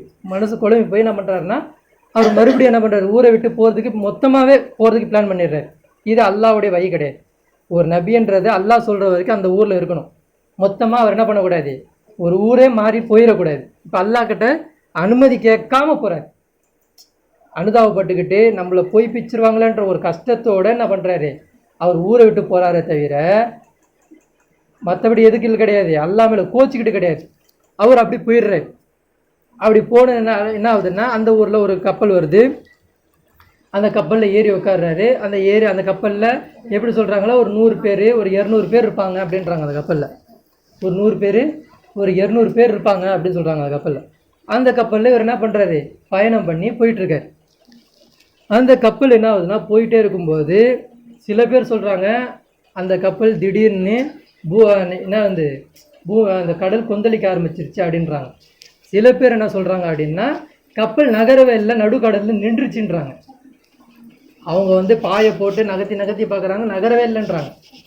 அப்போது நிறைய பேர் என்ன சொல்கிறாங்கன்னா, அந்த கடலில் நடுக்கடலில் போய் நின்றுச்சு கப்பல் அப்படின்றாங்க. அப்போ இந்த மாதிரி அவங்க காலத்தில் நிறைய நடந்திருக்கு. அந்த ஊர் மக்கள் என்ன சொல்கிறாங்கன்னா, இங்கே யாரும் ஒருத்தன் மன்னர்கிட்ட கோச்சிக்கிட்டு வந்திருக்கான். என்ன சொல்கிறாங்க, யாரோ ஒருத்தன் தன்னுடைய மன்னன்கிட்ட கோச்சிக்கிட்டு வந்திருக்கான், அவனால தான் இந்த கப்பல் நகர மாட்டேங்குது, அவன் மட்டும் இந்த கப்பலை விட்டு இறங்கிட்டா இந்த கப்பல் நகரும் அப்படின்றாங்க. யாரோ ஒருத்தர் தப்பு செஞ்சுட்டு வந்திருக்கான் அப்படின்னு தான் இவருக்கு ஷேக் ஆகுது. நம்ம ஊரை விட்டு போகக்கூடாது, என்னத்தான் இருந்தாலும் ஊரை விட்டு நம்ம போகிறது கட்டில் கிடையாது, நம்ம ஊரை விட்டு போகக்கூடாது, நம்ம ஏன் போகணும் அப்படின்றது தான் அவருக்கு அப்போ தான் ஷேக் ஆகுது. இப்போ தான் அவருக்கு புரியுது, ஆஹா தப்பு பண்ணது அப்போ நம்ம தான் அப்படின்றாரு. அப்போ யூனுஸ் அலைஹிஸ்ஸலாம் ஏன் சொல்கிறாரு, நான் தான் அது அப்படின்றாங்க. நான் தான் என்ன பண்ணியிருக்கேன், கோச்சிட்டு வந்திருக்கேன் அப்படின்னோடனே அவன் ஊர் மக்கள் சொல்கிறாங்க, உங்களை பார்த்தா சாலியான மனுஷனாக தெரியுறீங்களே, நீங்கள் அழகாக இருக்கிறீங்க, உங்கள் உடைமைகளெல்லாம் பார்த்தா பரிசுத்தமாக இருக்குது, நீங்கள் இப்படி ஒரு தவறு செய்வீங்களா, உங்களெல்லாம் பார்த்தா தெரியல, இல்லை நீங்கள் சத்தியமாக நீங்கள் இருக்க மாட்டீங்க, வேறு யாரை தான் பண்ணியிருக்காங்க, யாரா மக்கள் ஏந்திரிங்க அப்படின்றாங்க. அப்போ யூனுஸ் அலைஹிஸ்ஸலாம் அவரே ஐடியா கொடுக்குறேன், நீங்கள் என்ன பண்ணுங்கள், இங்கே இருக்கிற 200 பேரா இல்லை 100 பேரோ இருக்கிற எல்லா பேரும் சீட்டு குலுக்கி போடுங்க, கண்டிப்பாக என் பேர் தான் வரும்னு அவரே சொல்கிறார். சரி எழுதலாம் அப்படின்னு சொல்லிட்டு என்ன பண்ணுறாங்கன்னா, அத்தனை பேரை எழுதி குலுக்கி போடுறாங்க. சீட்டு எடுத்தால் இவர் பேர் தான் வருது. இல்லை மக்கள் சொல்லுவாங்க, இல்லை நாங்கள் நம்ப மாட்டோம் அப்படின்றாங்க. மறுபடியும் சொல்கிறாரு, சரி மறுபடியும் குலுக்கி போடுங்க அப்படின்றாரு. மறுபடியும் குலுக்கி போடுறாங்க, இவர் பேர் தான் வருது. அப்போ கூட சொல்கிறாங்க, இல்லையே இது ஏதோ இதாக இருக்கும் போல், சரி நம்ம மறுபடியும் என்ன பண்ணணும், மறுபடியும் குலுக்கி போட சொல்லி 3ஆம் முறை குலுக்கி போடும்போது இவர் பேர் தான் வருது. அப்போ அவர் சொல்கிறாரு, என்னை தூக்கி நீங்கள் கடலில் தூக்கி போட மாட்டீங்க, நானே குதிச்சிடுறேன், இது தண்டனைக்குரியவன் நான் தான் அப்படி சொல்லிட்டு என்ன பண்ணுறாருன்னா கடலில் குதிக்கிறாரு. உடனே பெரிய மீன் எல்லாம் அனுப்புகிறான். அந்த மீன் வயிற்றுக்குள்ளே அவர் போயிடுறார். போனோடனே இங்கே ஊரில் என்ன நடந்துகிட்டு இருக்கு, யூனுஸ் அலைஹிஸ்ஸலாமை தேடக்கூடிய பணி நடந்துக்கிட்டே இருக்குது. யூனுஸ் அலைஹிஸ்ஸலாமை காணோம் அப்படின்னு சொல்லிட்டு ஊர் மக்கள்லாம் ஒரே கவலை. அதே மாதிரி அவங்க கவலையோடு இருக்கிறாங்க. இங்கே என்ன ஆகுது அப்படின்னா, மீன் வயிற்றுக்குள்ளே போனோடனே இவர் என்ன பண்ணுறாரு அப்படின்னா ஜிக்கர் செய்ய ஆரம்பிக்கிறார். ஜிக்கர் செய்கிறாரு. அதாவது லா இலாஹ இல்லா அன்த சுப்ஹானக இன்னி குன்து மினல் ஸாலிமீன் இந்த ஜிக்கரை அவர் செஞ்சுக்கிட்டு இருக்கார். செய்கிறாரு செஞ்சுக்கிட்டே இருக்கிறார். அப்போ அல்லாஹ் என்ன பண்ணுறான் அப்படின்னா, இந்த விஷயத்தை மலக்குமார்களுக்கு காதில் கேட்குற மாதிரி பண்ண வைக்கிறான். அந்த மீன் கிட்டத்தட்ட பூமியில் 40 நாள் தங்கியிருக்கிறாரு. அந்த மீன் வயிற்றில் 40 நாள் இருந்திருக்காரு. ஆனால் அந்த மீன் 6000 வருஷம் சுற்றினா, இந்த உலகத்தை சுற்றினா எத்தனை நாள் ஆகும், அத்தனை நாள் அந்த 40 நாள் அது சுற்றிச்சான். 6000 வருஷமாக நீங்கள் சுற்றினா எப்படி சுற்ற முடியுமோ அந்த ஸ்பீடில் அந்த மீன் வயிற்றுக்குள்ளே அவர் என்ன பண்ணியிருக்காரு, 40 நாள் சுற்றிருக்கார், தவாஃப் ஆயிருக்கார், இந்த உலகம் ஃபுல்லாக சுற்றிருக்கார். அப்போ மலக்குமார்கள் மேலேருந்து கேட்குறாங்க, இறைவா ஏதோ ஒரு சத்தம் மட்டும், ஒரு பயந்த சத்தத்தோட முணுமுணுக்கிட்டு பயந்துக்கிட்டு அழுதுகிட்ட மாதிரி ஒரு சத்தம் உங்களை ஜிக்ர் செஞ்சுக்கிட்டே ஒன்று சுற்றிக்கிட்டே இருக்கு, அது என்ன அது அப்படின்னு சொல்லும்போது அல்லாஹ் சொல்கிறான், அவர் தான் யூனுஸு அப்படின்றான். யூனுஸ் அலைஹிஸ்ஸலாமா, அவங்கள பற்றி நாங்கள் தினமும் மேலே கீழே அவங்களுடைய அறிக்கையை தான் மேலே கீழே நாங்கள் எடுத்துகிட்டு வந்து சொல்லிக்கிட்டு இருக்கோம், அவர் ஏன் இல்லை அப்படி பண்ணீங்க அப்படின்னு கேட்கும்போது ஒரு சில காரணமாக தான் அவர் நம்மளுடைய கட்டளை என்ன பண்ணிட்டார், நம்ம சொல்லாமல் அவர் என்ன பண்ணிட்டார், அவராக ஒரு டெசிஷன் எடுத்து போயிட்டார், அதனால் நம்ம அப்படி ஆக்கிட்டோம் அப்படின்னோடனே மலக்குமார்கள் அல்லாஹ் கிட்ட கெஞ்சுறாங்க, இறைவா நீ அவரை மன்னிச்சிரு, அவர் உன்னை துதிப்பாடிக்கிட்டு இருக்காரு, நீ மன்னிக்கல அப்படின்னா அவரும் என்ன ஆயிடுவார், நஷ்டாளி அவர் தான் மாறிடுவார், நீ அவரை மன்னிங்க அப்படின்னு சொல்லிட்டு மலக்குமார்கள் அல்லாஹ் கிட்ட சிபாரிசு பண்ணுறாங்க. அப்போது என்ன ஆகுது அப்படின்னா, அதை அல்லாஹ் குர்ஆனில் சொல்லும்போது என்ன பண்ணுறான்னா லுலுமாத் அப்படின்றான். அதாவது தமிழில் ஒருமை பன்மை தான் இருக்கும், இருமை கிடையாது. தமிழில் ஒருவர் அப்படின்வாங்க, இருவர்னு பேச மாட்டாங்க. அதாவது அந்த இலக்கணத்தில் போனீங்கன்னா தெரியும் நினைக்கிறேன், ஒருவர் பன்மை தான் பேசுவாங்க. ஆனால் அரபியில் மட்டும் எப்படின்னா ஒருவர் இருவர் பன்மைன்னு 3ஆக பேசுவாங்க. அப்போ அல்லாஹ் என்ன பண்ணுறான், 3 இருள்களுக்குள்ளே இருந்தார் அப்படின்றான். 3 இருள். ஃபஸ்ட்டு இருள் என்னது, அந்த திமிங்களுடைய வயிற்று ஒரு இருள். ரெண்டாவது என்னது, பகல், பகல் இரவு. அதாவது வந்து இப்போ இந்த பக்கம் பகலாக இருக்கா, அப்போ மீன் எங்கே இருக்கும், இரவு இரவு இரவு இரவான இடத்துல சுற்றிக்கிட்டு இருக்கோம்னு நினைக்கிறேன். மறுபடியும் இங்கே அங்கே பகலாகும்போது இங்கே வந்துடும் நினைக்கிறேன். அது ரெண்டாவது இருள். மூணாவது இருள்னா கடலுக்குள்ளே ஒரு இருள், கடலுக்குள்ளே ஒரு இருள். 3 இருளுக்குள்ளே இருந்தார். எப்படி இருக்கும் நம்ம பயம், உயிர் போயிடுச்சுன்னா கூட பரவாயில்ல, உயிர் போகாமல் உயிரே வச்சுக்கிட்டு அந்த இருளுக்குள்ளே எப்படி இருக்கும்.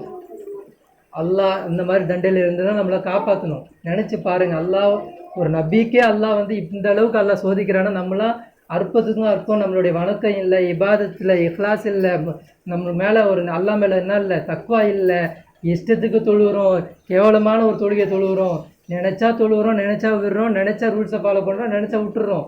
அல்லாஹ் பாருங்கள் எப்படி இருக்கிறான் பாருங்கள். இப்போ மலக்குமார்கள் அல்லாஹ் கிட்ட சிபாரிசு செஞ்சோடனே அவர் என்ன பண்ணுறார், 40 நாள் அந்த ஜிக்ரு சொல்லிக்கிட்டே இருக்கிறாருங்க.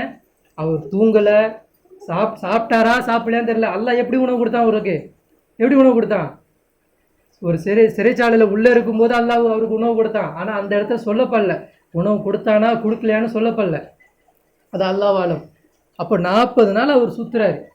சுற்றிட்டு என்ன ஆகுது அப்படின்னா, அந்த மீன் வந்து ஒரு இடத்துல கொண்டு வந்து கக்குது. அது எங்கே அப்படின்னா பகுதாத், யூப்ரட்டிஸ் நதி. யூப்ரட்டிஸ் நதி தெரியுமா, நமக்கு தான் அதெல்லாம் அடையாளம். சித்திரத்துல் நபிலாம் சொல்கிறாங்க, சித்திரத்துல் முன்தஹாவை நான் பார்த்தேன் அப்படின்றாங்க. அவங்க மேராஜ் பயணம் பண்ணுறாங்க இல்லையா, அப்போ சித்திரத்துல் முன்தஹாவுக்கு நான் பார்த்தேன். அங்கே அந்த இடத்துல கொண்டு போய் நிற்க வச்சாங்க. அதில் 4 நதி இருக்குது. 2 நதி சொர்க்கத்துக்கு டைரெக்டாகவே போகும். 2 நதி எப்படி போகுது, டைரெக்டாகவே சொர்க்கத்துக்கு கூட கனெக்ஷன். மீதி 2 நதி தான் இந்த உலகத்தில் 6ஆக போயிட்டுருக்கு. ஒன்று வந்து சித்திரத்துல் முன்தஹா, சித்திர முன்தஹா யூப்ரட்டிஸ் நதி, ரெண்டாவது நைல் நதி. இந்த 2 நதி தான் இப்போ என்ன பண்ணிட்டு இருக்கு நமக்கு. இந்த நீங்கள் ஈராக்கில் தான் போனீங்கன்னா இப்போவும் அந்த நதியை பற்றி பேசுவாங்க. இந்த இவன் இருக்கிறானியா அமெரிக்காக்காரன், ஈராக்கை ஏன் பிடிச்சான், இந்த ஹதீஸ் அடிப்படையில் தான். ஏன்னா ரபிலான் சொல்கிறாங்க, அந்த ஹதீஸில் சொல்லும்போது யூப்ரட்டிஸ் நதியை பற்றி சொல்லும்போது, இந்த சித்திரத்துல் முன்தாலேருந்து வரக்கூடிய இந்த தண்ணியிலேருந்து யூப்ரட்டிஸ் நதி ஒரு நாள் வற்றும். அந்த வற்றும் போது அதுலேருந்து தங்கமாக உங்களுக்கு வெளிப்படும். அந்த தங்கத்தை நீங்கள் பார்த்தீங்க அப்படின்னா அதை நீங்கள் எடுக்கக்கூட போகாதீங்க. அதில் போகக்கூடிய 100ல் 99 பேர் செத்துருவாங்க, செத்துக்கிட்டே இருப்பாங்க. அதனால் ஒரு வாரே உருவாகும். அதனால் என்ன ஆகும் அப்படின்னா, இதெல்லாம் அறிவிப்பு நமக்கு தான் இதெல்லாம். அப்போ அதை பற்றி சொல்கிறாங்க, அந்த யூப்ரட்டிஸ் நதி மூலயமா ஈராக்குக்கு பஞ்சம் ஏற்படும். அந்த ஈராக்குக்கு பஞ்சம் ஏற்படுறனால சிரியாவுக்கும் பஞ்சம் ஏற்படும். இந்த சிரியாவுக்கு பஞ்சம் ஏற்படுறனால உலகம் முழுக்க சண்டை யுத்தம் ஏற்படும்ன்றாங்க. இன்னைக்கு அதுக்குரிய எல்லா அடையாளமும் நடந்துக்கிட்டு இருக்கு. இப்போவே சில பேர் யூடியூப்பில் நதியில் தங்க இருக்கிற மாதிரி காமிச்சிக்கிட்டு இருக்காங்க. அது உண்மையாக போயா தெரியல. ஆனால் வரலாற்றில் சொல்கிறாங்க, அந்த நதி வத்திக்கிட்டு வருது அப்படின்றாங்க. ஈராக்கு அந்த அந்த பகுதியில் உள்ள மக்களுக்கு தண்ணி இல்லை, எங்கள் தண்ணியை நாங்கள் வத்திக்கிட்டு இருக்கு அப்படின்னு சொல்கிறாங்க. இந்த அடையாளத்தை யார் எதிர்பார்க்குறா, யூதர்கள் எதிர்பார்த்துக்கிட்டு இருக்காங்க. அந்த தங்கத்தை நாங்கள் எடுப்போம், அதை நாங்கள் ஜப்தி பண்ணுவோம். அந்த தங்கத்தை அவன் என்னைக்கு எடுக்கிறானோ இங்கே என்ன பண்ணுவான், நோட்டு செல்லாதுன்னுவான். என்ன சொல்லுவான், நோட்டு செல்லாது. நீங்கள் வச்சுருக்கீங்க, அன்றைக்கி தான் தெரியும், அன்றைக்கி தான் இஸ்லாம்னா என்னன்னு நமக்கு புரியும். அன்றைக்கி தான் ரசூல் ஸல்லல்லாஹு அலைஹி வஸல்லம் எதுக்கு நம்ம கையில் தங்க நாணயத்தையும் வெள்ளி நாணயத்தை கொடுத்துட்டு போனாங்கன்றது நமக்கு புரியும். அப்போதான் அல்லாஹ்வுடைய வியாபாரம்னா என்னன்றது நமக்கு அன்றைக்கி தான் புரியும். அல்லாஹ்வுடைய கட்டளை என்னென்னா அன்றைக்கி தான் நமக்கு புரியும். அது வரைக்கும் அந்த கடிவாளம் கட்டின குதிரை மாதிரி நம்ம போயிட்டுருப்போம். தொழுதா நன்மை சொர்க்கத்துக்கு போயிடலாம், ஜக்காத் கொடுத்தா நன்மை சொர்க்கத்துக்கு போயிடலாம், ஹஜ்ஜு செஞ்சால் நன்மை சொர்க்கத்துக்கு போயிடலாம், நோன்பு வச்சா நன்மை நேராக எங்கே போயிடலாம், சொர்க்கத்துக்கு போயிடலாம் நினச்சிக்கிட்டு இருக்கோம். உலகத்தையும் குரானையும் ஒப்பிட்டு பார்த்து ஒரு கல்வி எடுக்கிறான் பார்த்தீங்களா, அந்த ஆலிம்களோட பயானில் உட்காந்து கலந்துக்கோங்க, அவங்களோட உபதேசத்தை பெறுங்கன்றாங்க. அதனால தான் மூசா அலைஹிஸ்ஸலாம் எங்கே போக சொல்லுவான், ஹிதுர் அலைஹிஸ்ஸலாம் கிட்ட போக சொல்லுவான். அவர்கிட்ட எப்படி இருக்கும், அல்லாஹ்வுடைய ஞானமும் இருக்கும், வேற என்ன இருக்கும், உலக கல்வியும் அவர்கிட்ட இருக்கும். இந்த இந்த இந்த இந்த அரசு என்ன பண்ணுவான், மக்களை ஏமாற்றுவான்னு சொல்லிட்டு போட்டை உடைப்பார். அவர்கிட்ட உலக கல்வியும் இருக்கும், மார்க்க கல்வியும் இருக்கும். அப்போ நம்மள்கிட்ட ரெண்டுமே இருக்கணும். அப்போ நம்ம இது சம்பவத்துக்கு வருவோம். அப்போது அந்த மீன் எங்கே வருது அப்படின்னா அந்த யூப்ரட்டிஸ் நதியில் வந்து என்ன பண்ணுது, அவரை வந்து கக்குது, வெளியே கக்கிருச்சு. வெளியே கக்குனா அவர் எப்படிமா இருக்கிறாரு, 40 நாளில் நீங்கள் தூங்க, அதாவது நீங்கள் சில இதில் எடுத்துருப்பாங்க, யூடியூப்லாம் போய் பாருங்கள். 5 நாள் தூங்காதவன், 10 நாள் தூங்காதவன், 30 நாள் தூங்காதவன்லாம் போய் பாருங்கள். 40 நாள் நீங்கள் தூங்கலைன்னா உங்கள் ஸ்கின் இந்த மாதிரி இருக்காது, உங்கள் தோல் இந்த மாதிரி இருக்காது, உங்களுடைய முடி இடி எல்லாம் உதிர்ந்து போயிடும், வேறு மாதிரி ஆயிடுவீங்க. நீங்கள் ரத்தம் ஓட்டம் இருக்காதே, ஒரு மாதிரியா ஒரு பொணத்துக்கு சமமாக இருப்பீங்க, பொணத்தை விட பயங்கரமாக இருப்பீங்க. அப்போ அந்த மீன் வந்து கக்கும்போது அல்லாஹ் குரானில் சொல்கிறான், ஃபனபத்னாஹு பில் அராயிகி வஹுவ சகீம் அப்படின்றான். அவர் நோயாளியான நிலையில் அவரை நாம் தூக்கி வெளியே தூக்கி போட்டோம் அப்படின்னு. இப்போ அந்த அந்த ஹதீஸ் அந்த இதை எழுதுறக்கூடிய இமாம்கள் என்ன பண்ணுறாங்கன்னா, அவர் வெளியே வந்து கக்கும்போது, அந்த மீனுக்கு வெளியே கக்கும்போது அவருடைய உடலில் ஒரு ரோமத்தில் ஒரு முடி கூட இல்லைன்றாங்க. என்ன இல்லை, ஒரு முடி கூட அவர்கிட்ட இல்லை, எல்லாம் போய் அழகானவருங்க யூனுஸ் அலைஹிஸ்ஸலாமு. அப்படிப்பட்ட அழகான தோற்றம் முடியும். நபிமார்களே அழகாக தான் இருப்பாங்க, எல்லாமே வரும். இவரும் அழகானவர். யார்கிட்டருந்து வர்றாரு அவர், யாக்கூப் அலைஹிஸ்ஸலாம் ஃபேமிலின்னு தானே வர்றாரு. அப்போது அவருக்கு அழகு கொடுத்துருங்க அல்லாஹ். இப்போ அவருக்கு என்ன ஆகுது அப்படின்னா, ஒரு முடி கூட இல்லாமல் தோல்லாம் சுருங்கி போய் ஒரு மாதிரியா, அது என்ன நோய் சொல்லுவாங்க, கேன்சர் நோய். கேன்சர் நோய் வந்தால் எப்படி இருக்கும், கிட்டத்தட்ட அந்த அளவு அதை விட மோசமாக இருக்கிறாரு யூனுஸ் அலைஹிஸ்ஸலாம் கக்கும்போது. அப்போ அல்லாஹ் சொல்கிறான், வம்பத்னா அலைஹி ஷஜரத்தம் மின் யக்தீன் அப்படின்றான். அவர் வந்து கக்கிருச்சு இல்லையா, கக்குனோடனே அவரால் ஏந்திரிக்கவும் முடியல, நடக்கவும் முடியல.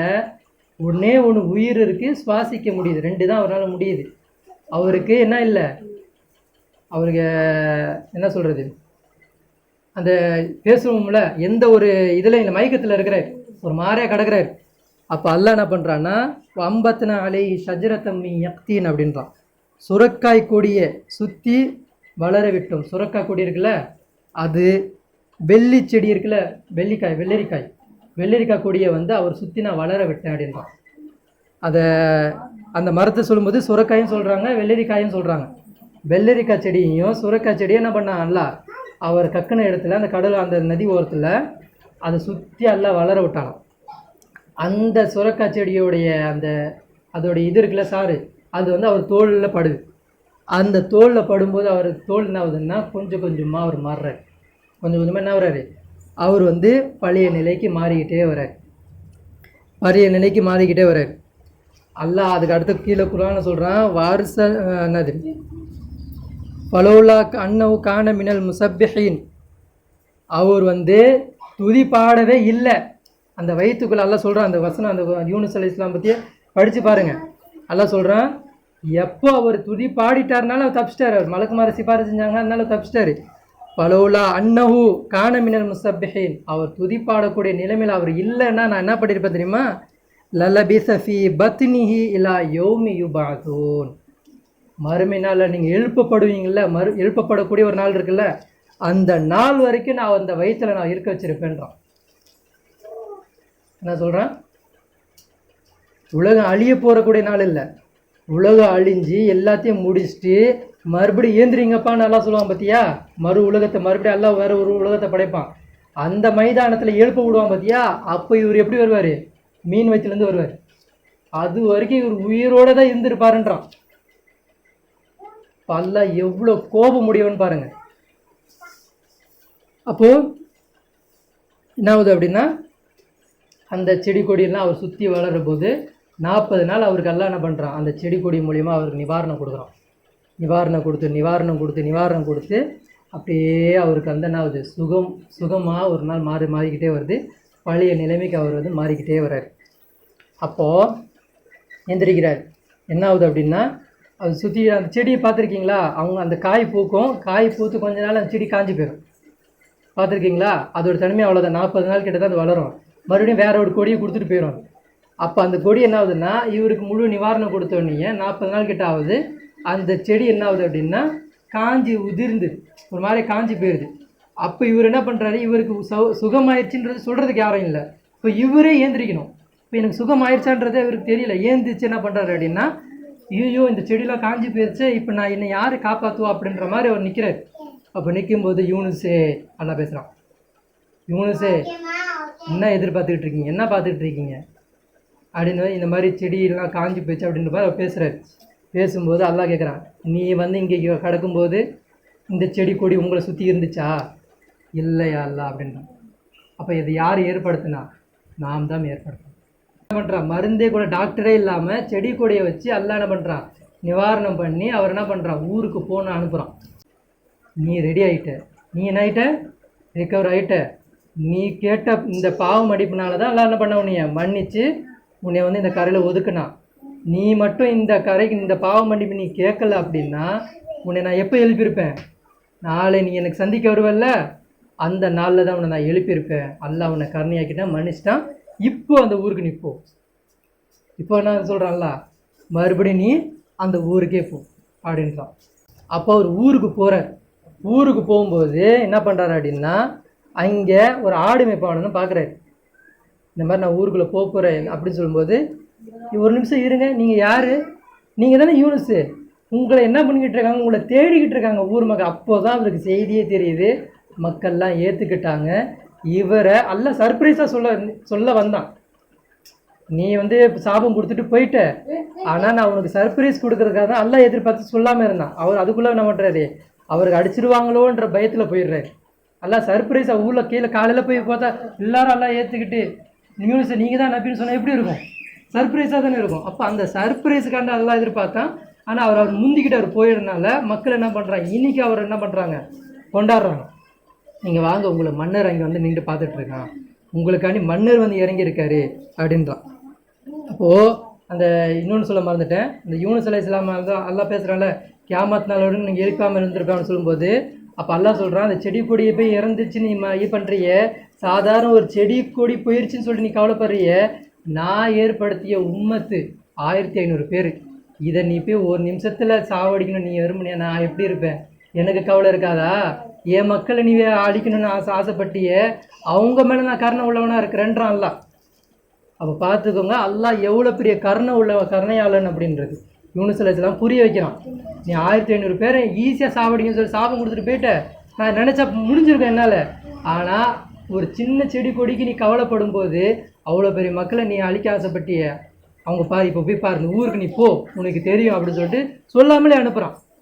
மறுபடியும் சொல்லலை, அந்த ஊரில் மக்கள் ஏற்றுக்கிட்டாங்கன்றதெல்லாம் சொல்லலை, நீ ஊருக்கு போ அப்படின்றான். ஊருக்கு போனால் அந்த ஆடு மேய்ப்பாளன் சொல்கிறான், உங்களை கண்டுபிடிச்சி கொடுத்தா இவ்வளோ சன்மானம் கிடைக்கும், இவ்வளோ பொக்கிஷன் கிடைக்கும், நீங்கள் வாங்க முதல்ல அப்படி சொல்ல ஊர் என்ட்ரன்ஸுக்கு கூட்டு போகிறாங்க. மக்கள்லாம் அவர் ராஜ மரியாதையோட கண்ணியத்தோட, உண்மையான நபி நீங்கள் தான் அப்படின்னு சொல்லிட்டு ஏற்றுக்கிட்டு அவரை வரவேற்று அந்த ஊரில் இருக்கக்கூடிய மன்னர் இறங்கி வந்துடுறாப்புல. இறங்கி வந்து, இன்னிலேருந்து ஊருக்கு நான் என்ன கிடையாது, நான் மன்னன் கிடையாது, நான் என்ன கிடையாது, நான் மன்னன் கிடையாது, நீங்கள் தான் என்னது அல்லாஹ்வுடைய திருத்தூதர், நீங்கள் இவங்கள வழி நடத்துங்கன்னு சொல்லிட்டு அந்த ஊர் மக்கள் எல்லா பேரும் அவங்களுக்கு வந்து இது பையத் பண்ணுறாங்க. அந்த ஊரில் அவர் என்ன பண்ணுறாரு, நபியா அவர் மறுபடியும் போகிறாரு. அதுக்கப்புறம் ஒரு எத்தனை வருஷம் வாழ்கிறாரு அப்படின்னா 31 வயசு என்ன வரைக்கும் என்ன பண்ணுறாரு, நபித்துவமாக அவர் என்ன பண்ணுறாரு, வாழ்ந்து அந்த மக்களை வந்து என்ன பண்ணுறாரு, நல்வழிக்கு கொண்டு வர்றாரு. ஆனால் அதுக்கப்புறம் அந்த மக்கள் சரி படலை, அவர் இறந்ததுக்கப்புறம் மறுபடியும் பழைய நிலைமைக்கு போயிடுறாங்க, அது வேறு விஷயம். ஆனால் இதுலேருந்து இந்த சம்பவத்துலேருந்து நமக்கு கிடைக்கக்கூடிய பலன் என்னன்னா, பயன் என்ன அப்படின்னா, நம்ம எப்படி இருக்கிறோம். ஒரு அல்லாஹ் வந்து அல்லாஹ் எப்போவுமே வந்து டைரெக்டாக நம்ம வந்து சொல்ல மாட்டான். ஒரு விஷயத்த வந்து உனக்கு இதான் கொடுக்க போகிறேன், இதான் செய்ய போகிறேன்றதை அல்லாஹ் என்ன பண்ண மாட்டான், சொல்ல மாட்டான். ஆனால் நம்ம எப்படி இருக்கணும், அல்லாஹ்வுடைய எப்போவுமே அல்லாஹ் மேலே ஆதரவு வைத்தவராக வைக்கணும். நினச்சி பாருங்கள், உங்களுக்கு அல்லாஹ் நியமத்து எப்படி கொடுத்துருக்கான் அப்படின்னா, நீங்கள் என்ன நினைக்கிறீங்க, ஒரு செல்வம் கிடைச்சா நியமத்துன்னு நினைக்கிறோம். என்ன நினைக்கிறோம், செல்வம் கிடைச்சா நியமத்துன்னு நினைக்கிறோம். ஒரு குழந்தை பிறந்துச்சுன்னா நியமத்துன்னு கிடைக்குன்னு நினைக்கிறோம். இதெல்லாம் கொடுக்காமல் இருந்தால் நியமத்தே அல்லாஹ் கொடுக்கலன்னு நினைக்கிறோம். ஆனால் அப்படி கிடையாது. யாரெல்லாம் ஆரோக்கியமாக இருக்கிறீங்களோ அது எல்லாமே அல்லாஹ் கொடுத்த நியமத்து. என்னைக்காவது அல்லாஹ் கிட்ட இந்த நியமத்தை உடலில் கொடுத்துருக்கக்கூடிய இந்த நியமத்தை சொல்லி அல்லாஹ் கிட்ட துதிப்பாடி இருக்குமா, துதிப்பாடி இருப்போமா? யூனுஸ் நபி 40 நாள் வயிற்றுல இருந்து துதி பண்ணார். அவருக்கு சாப்பாடு கிடைக்கலன்னு நான் நினைக்கிறேன். என்னன்னா அவர் சாப்பாடு எல்லாம் ஆக்சிஜன்லாம் கிடச்சிருந்தா எப்படி இருந்திருப்பார், அவர் நல்ல ஒரு ஆரோக்கியமாக தான் வெளியே வந்திருப்பார். அவர் எப்படி வெளியே வர்றாரு, முடி உதிர்ந்து ஒரு மாதிரி கேன்சரான நிலைமையில தான் வெளியே வர்றாரு அவர். அப்போது அல்லாஹ் உங்களுக்கு என்ன பண்ணுறான், தினந்தோறும் உங்களுக்கு நீங்கள் முயற்சி செய்கிறீங்களா செய்யலையான்லாம் அல்லாஹ் கேட்கல. அல்லாஹ் வணங்குறியா அல்லாஹ் வணங்கலையா அல்லாஹ் உங்களுக்கு கேட்கல. அல்லாஹ் உங்களுக்கு மேலே கருணை உள்ளவனாக இருக்கிறனால எல்லாம் என்ன பண்ணுறான், உங்களுக்கு தினமும் சாப்பாடு கொடுக்குறான், உங்கள் உடலை ஆரோக்கியமாக வச்சுருக்கிறான். காலையில் மோஷன் ஈஸியாக போகுது, யூரின் ஈஸியாக போகுது, சாப்பாடு சாப்பிட்டா ஜீரணமாகுது. இது எல்லாம் அல்லாஹ் கொடுத்த நியமத். அல்லாஹ் பணம் கொடுத்தா தான் அல்லாஹ் நியமத் கொடுத்தான்னு சொல்கிறோம். ஒரு பொருளை ஒரு குழந்தைய கொடுத்தா அல்லாஹ் நியமத் கொடுத்தான்னு சொல்கிறோம். இது எல்லாம் அல்லாஹ் உங்களுக்கு கொடுத்த எக்ஸ்ட்ரா போனஸ். உங்களுக்கு அல்லாஹ் முதல் நியமத்தே உங்களுக்கு அல்லாஹ் கொடுத்த ஆரோக்கியம். இதை நினச்சி நம்ம என்னைக்காவது தௌபா கேட்டிருப்போமா, பாவ மன்னிப்பு கேட்டிருப்போமா, அல்லாஹ்கிட்ட முன் வச்சிருப்போமா? நீ இவ்வளோ நியமத்தை எனக்கு கொடுத்துருக்க, ஆனால் நான் ஒரு நாள் கூட உனக்கு உண்மையாக நான் என்ன பண்ணலை, துதிப்பாடலை, உன்னை உண்மையாக வணங்கலை, உனக்கு உண்மையாக முறையில் நான் இக்லாஸான முறையில் பாவ மன்னிப்பு கேட்டிருப்போமா? அல்லாவை அந்த அளவுக்கு நம்ம அழுது கேட்கணும். ஏன்னா அல்லாஹ் நமக்கு அவ்வளோ நியமத்தையும் அவ்வளோ அருட்கொடை கொடுத்துருக்குறான். கியாமத் நாளுடைய அறிவே இல்லாமல் எத்தனையோ சமுதாயம் எங்கெங்கேயோ சுற்றிக்கிட்டு இருக்கு, எங்கெங்கே எப்படியே தரகட்டி போய் கிடக்கு. அல்லாஹ்வுடைய கருணை இல்லைன்னு வச்சுக்கோங்களேன், இந்த செய்தி அல்லாஹ் உங்கள் காதில் கொண்டு விட மாட்டான். ஏன்னா கியாமத் நாளுடைய அறிகுறிகள் முஃமின்களுக்கு மட்டும் முஃமின்களால் மட்டும்தான் உணர முடியுன்ற யார் சொல்கிறா? நபிகள் நாயகம் ஸல்லல்லாஹு அலைஹி வஸல்லம் அவங்க சொல்லிட்டு போயிருக்கிறாங்க. அப்போ அந்த யாரெல்லாம் அதை தெரிஞ்சுக்கிட்டு அதன்படி செயல்பட்டுக்கிட்டு தன்னுடைய காரியத்தையும் தன்னுடைய செயல்பாடுகளையும் ஒதுக்கி அதன் பக்கமே நடத்துகிறாங்களோ அவங்கள தான் அல்லாஹ் நேசிப்பான். இன்னொன்று புரிஞ்சுக்கோங்க, நமக்கு எல்லா விஷயமும் ஈஸியாக கிடைக்கிது. ஒரு முஸ்லீமாகவே பிறந்துட்டோம், சீக்கிரத்துலேயே என்ன பண்ணிட்டோம், சிறுக்க வைக்காமல், வணக்கத்தில் சிறுக்க வைக்காமல், தரா வழிபாடு இல்லாமல் அதுலேருந்து அல்லாஹ் நம்மளை பாதுகாத்து கொண்டு வந்தான். இப்போ அதைப்படி அதுவும் தப்புன்ற மாதிரி, அந்த அடிப்படையும் தப்புன்ற மாதிரி அதை விட பெஸ்ட்டாக என்ன பண்ணிட்டோம், இப்போது அல்லாஹ்வுக்கு எதுலேயுமே நான் இணை வைக்க மாட்டேன், நான் வணக்கத்தில் இணை வைக்க மாட்டேன்னு சொன்னவன் நம்ம அல்லாஹ்வுடைய எந்த தன்மையிலும் நான் இணை வைக்க மாட்டேன். இறைவா, நான் நீ தான் ஆற்றல் படைத்தவன், நீ தான் வல்லமை படைத்தவன், நீ தான் படைப்பாளன், நீ தான் கொடுக்கக்கூடியவன், நீ தான் கருணையாளன், உனக்கு எந்த வகையில் நான் என்ன பண்ண மாட்டேன், இணை வைக்க மாட்டேன்னு சொல்லிட்டு ஒரு படி எக்ஸ்ட்ரா மேலே வந்துட்டோம். அப்போ நம்ம எப்படி இருக்கணும்னா அகம்பாவத்துலேயும் திமிர்லேயும் எனக்கு தான் நேர்வழி கிடச்சிருச்சுன்னு சொல்லி திரிஞ்சுக்கிட்டு இருந்தோம் அப்படின்னா கண்டிப்பாக அல்லாஹ் உள்ளத்தை புரட்டக்கூடியவன். அல்லாஹ் தன்னுடைய திருமலை சொல்கிறான், ரப்பனா லா துஸி குலூபனா. இறைவன்ட்ட நம்ம இந்த துவாவை அடிக்கடி கேட்கணும். எப்படி கேட்கணும்? ரப்பனா, இறைவா, லா துஸி குலூபனா, எங்கள் உள்ளத்தை புரட்டக்கூடியவனே, பாத இது ஹதைத்தனா, நேர்வழி தந்ததுக்கு அப்புறம் என் உள்ளத்தை என்ன பண்ணிடாத, திருப்பிடாத. இந்த துவாவை நம்ம அடிக்கடி கேட்கணும். ஏன்னா இன்னைக்கு பயான் கேட்டு இப்போ ஜும்மா முடிஞ்சு வெளியே போனோன்னு நம்ம கையில் யார் இருக்கிறா? சைத்தான் இருக்கிறான். நம்மளை சுற்றி எல்லாம் சைத்தான் தான் இருக்குது. நம்மளுக்கு ஒரு இபாதத்து, ஒரு சுபானா, இவங்க இத்தனை பேருடைய இவங்களெல்லாம் எதிர்த்து ஒரு சுபானா சொல்கிறது அவ்வளோ பெரிய ஒரு பிரச்சனையாக இருக்குது. அதாவது வீட்டுக்குள்ளே போயிட்டா டிவி இருக்குது, வீட்டுக்குள்ளே போயிட்டா யூடியூப் இருக்குது, வீட்டுக்குள்ளே போயிட்டா இன்ஸ்டாகிராம்லேருந்து, ஆப்லேருந்து, பாட்டிலேருந்து, பொழுதுபோக்குலேருந்து எல்லாமே நம்மளை சுற்றி சைத்தான் இருக்கான். இதையெல்லாம் மீறி அல்லாஹ் நீ படைச்ச நோக்கம் இதுதான், நீ இதுக்கு தான் நீ படைச்சிருக்க, இதோடைய வல்லமையை நான் அறிஞ்சிக்கிட்டேன், நான் உனக்கு துதிப்பாடுறேன், நான் உனக்கு சுபானா சொல்கிறேன், இந்த இணை வைத்த கூட்டத்தில் நான் இருக்க மாட்டேன், என்னால் முடிஞ்ச வரைக்கும் நானும் திருந்தி மற்ற சமுதாயத்துக்கு இந்த இறைச்செய்தி நான் சொல்ல வைப்பேன்னு சொல்லிட்டு யாரெல்லாம் அல்லாஹ்வுடைய காலில் ரெண்டு ஜிக்ர் செய்கிறோமோ அவங்களுக்கு தான் அல்லாஹ் என்ன பண்ணுவான், நாளை மறுமை நாளில் நபிகள் நாயகம் ஸல்லல்லாஹு அலைஹி வஸல்லம் அவங்க என்ன பண்ணுறாங்க, ஒரு கூட்டம் போகும், அந்த கூட்டத்தில் 70,000 பேர் தான் இருப்பாங்க. அது சொர்க்கத்துடைய வாசல் திறக்கப்பட்டோடனே எல்லாம் எங்கே, ஆதம் நபியிலிருந்து கடைசி காலத்தில் இருக்க எல்லா பேருமே லைனில் நிற்பாங்க. அவங்க மட்டும் ஸ்பெஷலாக திறக்கப்பட்டு போய்கிட்டே இருப்பாங்க. எங்கே போவாங்க? நேராக சொர்க்கத்துக்கு போயிடுவாங்க. அவங்களுக்கு கேள்வி கணக்கு இல்லை, எதுவுமே கிடையாது. அப்போது அவங்க எப்படி இருப்பாங்க? அவங்க யார்? அவங்க தான் இந்த மாதிரி தன்மையில் இருப்பாங்க. அல்லாஹ்கிட்ட பாவ மன்னிப்பு கேட்பாங்க, அல்லாஹ்வுடைய அசாபுக்கு பயந்துக்கிட்டே இருப்பாங்க. அல்லாஹ்வுக்காக வேண்டி அல்லாஹ்வுடைய அசாப் எப்படி இந்த சமுதாயம் எப்படி திருந்துச்சு, இறைவனுடைய தண்டனை பார்த்தா எப்படி திருந்துச்சு, அந்த மாதிரி நம்ம திருந்தணும். இன்னைக்கு விபச்சாரம் பெருகி கிடக்கு, இன்னைக்கு எல்லா தீமையான வாசல் பெருகி கிடக்கு. இன்றைக்கி கூட நம்ம உணர மாட்டேங்கிறோம். இந்த விபச்சாரம் பெருகுனா என்ன எனக்குன்னு வாழ்ந்துக்கிட்டு இருக்கோம், இந்த சாராயம் பெருகுனா எனக்கு என்னன்னு வாழ்ந்துக்கிட்டு இருக்கோம், இந்த தீமை பெருகுனா எனக்கு என்னன்னு வாழ்ந்துக்கிட்டு இருக்கோம். இதெல்லாம் பெருகுனா எனக்கு என்ன வாழக்கூடாது. இதெல்லாம் பெருகிச்சு அப்படின்னா அல்லாஹ்வுடைய அஸாப் நெருங்கிக்கிட்டு இருக்குன்னு அர்த்தம். உங்களை சுற்றி ஒரு அசாப் வரப்போகுது. அது மிக நிச்சயமாக வரும். அந்த அசாபு யுத்தம் மூலியமா வருதா, இல்லை பாம் மூலியமா வருதா, இல்லை பசி மூலியமா வருதா, எப்படி வரப்போகுதுன்னு தெரியல. ஆனால் கண்டிப்பாக நமக்கு ஒரு அசாப் இருக்குது.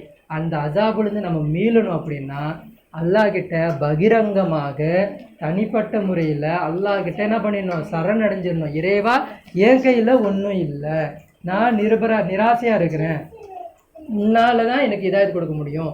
நான் முடிஞ்ச அளவுக்கு என்ன பண்ணிக்கிறேன், இந்த சமுதாயத்தின் இந்த தீமையிலேருந்து நான் விளைவிக்கிறேன். என்னால் முடிஞ்ச வரைக்கும் நான் இருக்கிற மக்களுக்கு நான் புரிய வைப்பேன். இஸ்லாம் என்னன்னு புரிய வைப்பேன். இந்த யூனுஸ் அலைஹிஸ்ஸலாமுடைய படிப்பினிருந்து என்ன எனக்கு பாடம் கிடைச்சதுன்றது நான் விளங்கிப்பேன். என்ன படிப்பினை கிடைச்சது? அசாப் வரதுக்கு முன்னாடி அவங்க என்ன பண்ணாங்க, அல்லாஹ்வுடைய காலில் சரணடைஞ்சாங்க. அப்போது நம்ம என்ன பண்ணணும், எத்தனை ஃபஜர் நம்மளை விட்டு போகுது, அல்லாஹ் நான் உங்கள்கிட்ட ஒரு கோரிக்கையாக வைக்கிறேன், எனக்காண்டி துவா செய்யுங்க. நான் இவ்வளோ பேச்சு பேசுகிறேன், இவ்வளோ இது பண்ணுறேன், எனக்கு என்ன இல்லை, நல்லொழுக்கம் இல்லை, தொழக்கூடிய பண்பு இல்லை. ஆனால் என்னுடைய பயன் ஏன் எஃபெக்ட் இல்லை, ஏன் இல்லை அப்படின்னா நான் சொல்லக்கூடியவன்னா இருக்கணும். தக்வாவாக இருந்தால் தான் கேட்கக்கூடிய உங்களுடைய உள்ளத்தை அல்லாஹ் என்ன பண்ணுவான், பலப்படுத்துவான். அப்போ நான் சரியில்லைன்னா அது என்னது, காரசாரெல்லாம் சப்பு இல்லாத இதுதான். அப்போது எனக்காண்டி துவா கேளுங்க. நானும் நல்ல முறையில் தொழக்கூடியவனாகவும் அல்லாவுக்கு பயந்து நடக்கக்கூடியவனாக நான் மாறணும். இன்ஷா அல்லாஹ். கேட்குறீங்களா? அதே மாதிரி நம்ம என்ன பண்ணணும், நம்மளும் மாறணும், மற்றவங்களையும் மாற வைக்கணும். இந்த எண்ணம் நம்மகிட்ட இருந்துக்கிட்டே இருக்கணும். இப்படிப்பட்ட நல்மக்களாக அல்லாஹ் உங்களையும் என்னையும் ஆக்கி அருள் புரிவானான்னு சொல்லி இந்த உரையை முடித்துக் கொள்கிறேன். வாஃபிதா அல்ஹம்துலில்லாஹி ரப்பில் ஆலமீன்.